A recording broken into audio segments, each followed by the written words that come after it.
বিপ্রদাস সবিষয়ে কহিল, কোথায়? বলরামপুরে। বন্দনা বলিল, নিয়ে যাও তো রাজি আছি, কিন্তু এখন সে যাওয়ার কথা বলছিলে, বলছি দক্ষিণেশ্বরে যাবার। সাধুজিকে দেখবার ভারী ইচ্ছে হচ্ছে, আর যদি আপত্তি না করেন তো মা কালীকেও দর্শন করে আসবো। কিন্তু তুমি তো এসব বিশ্বাস করো না। না করি নিয়ে তাই বলে দেখবার ইচ্ছে হবে না কেন? পৃথিবীতে সবাই কি সব বিশ্বাস করে? তা বলে কি তারা চোখ বুজে থাকে?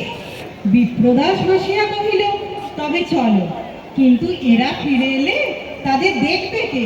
তুমি আমি দুজনেই চলে গেলে তো ঠিক হবে না।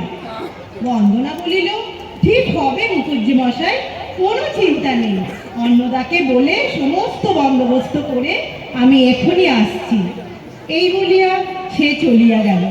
মিনিট কয়েক পরে উভয়ে গাড়িতে বসিয়া বন্দনা বলিল, আমি শুনেছি আপনি ভারী পণ্ডিত, এদেশ ওদেশ বিদেশের সমস্ত বিদ্যেই আপনার আয়ত্ত। অত বড় লাইব্রেরির প্রত্যেকটি বই আপনার মুখস্থ।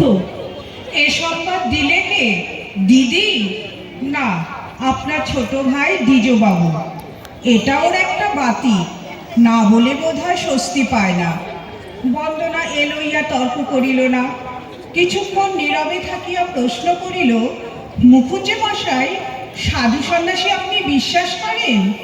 বিপ্রদাস সহাস্যে কহিল, বিশ্বাস না করবার হেতুটা কি? ওরা যে সংসারে রয়েছে এ তো সর্বদাই চোখে পড়ে।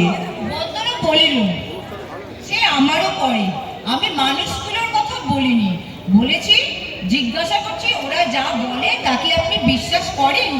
ওরা কি বলে তার আমি কি জানি? আমি কি তাদের জিজ্ঞাসা করেছি নাকি?